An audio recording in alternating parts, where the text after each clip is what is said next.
There comes a moment in some people's lives that feels almost unbearable. It happens when the voices disappear, the messages stop, the invitations fade, and the familiar faces suddenly feel distant.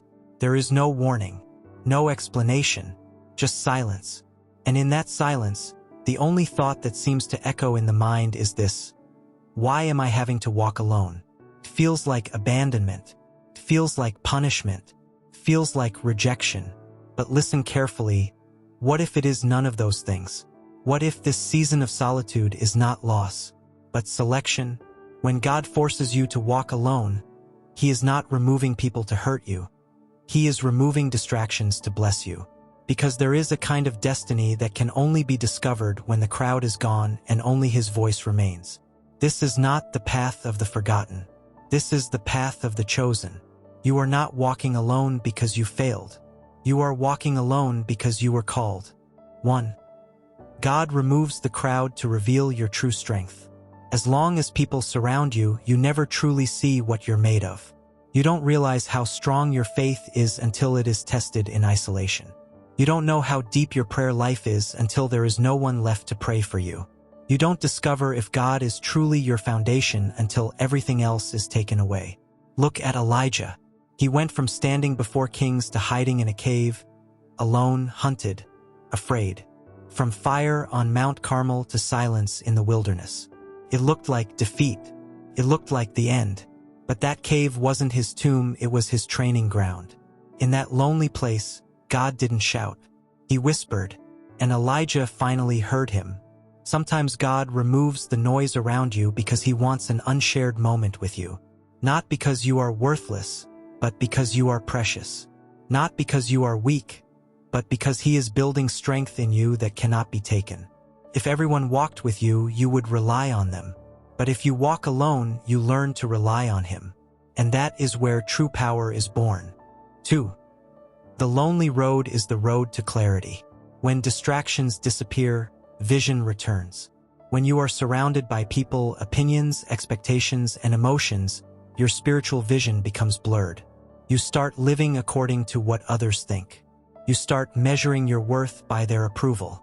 You begin adjusting your behavior to fit into places God never intended you to belong. So God clears the road. He removes the voices. He silences the crowd. Not to make you feel small, but to finally show you who you are. John the Baptist lived in the wilderness before he ever stood in public. Moses spent 40 years alone in the desert before God called his name from the burning bush. Even Jesus was led into the wilderness alone before stepping into his ministry. There is always a wilderness before purpose. That is where identity is born. In the silence, you begin to hear questions you were too busy to ask before. In the solitude, you begin to confront wounds you were avoiding. In the isolation, you begin to see clearly what must stay and what must go. It is painful, but it is also holy, because clarity does not come from noise. Clarity comes from separation. 3. God walks closer to you when others step away.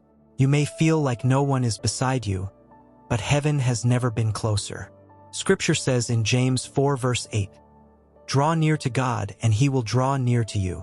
What most people don't realize is this: sometimes God draws you near to Him by drawing others away from you. Paul experienced this. He said, "At my first defense, no one came to my support, but everyone deserted me. But the Lord stood at my side."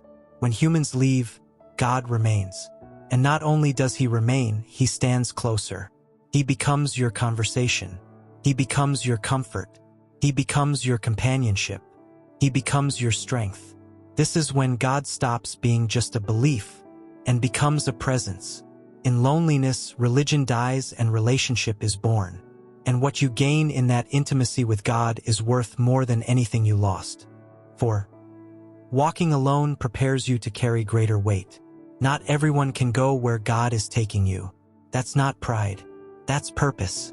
Some people are meant to walk with you. Some are meant to walk past you. Some are meant to walk away from you. But there are certain assignments that require solitude.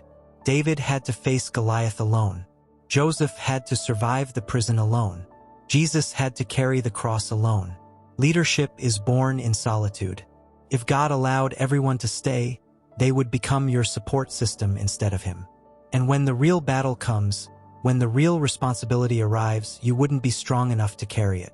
Loneliness is not a curse in those seasons. It is strength training for the soul.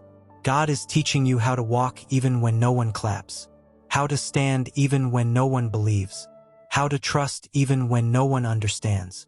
Because the next level he's bringing you to does not allow for weakness, and you are being built for it. 5. Isolation is where identity is rewritten. When people leave, roles break. You are no longer the friend. You are no longer the partner.